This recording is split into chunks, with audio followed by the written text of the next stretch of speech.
I'm going to be showing you how to fix Safari on an iPhone. So if your Safari is not working or it's not functioning properly, the first thing you can do is go to your settings. So it's right at the top. After you're here, you need to find General. So it's right above Accessibility. You just need to go to Software Update. So if an update is available, install it immediately. iOS updates often include important fixes and improvements, including those related to Safari. So make sure you update your iOS. Sometimes a quick restart of your iPhone can resolve temporary glitches.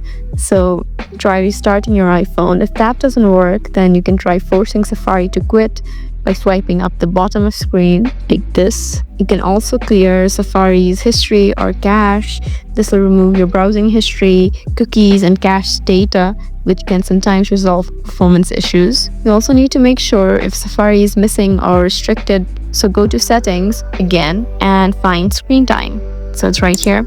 Just go ahead and tap there, and now scroll down till you find Content and Privacy Restrictions. Just go ahead and tap there, and now tap on Allowed Apps and Features. So make sure Safari is enabled. So as you can see, Safari is enabled here.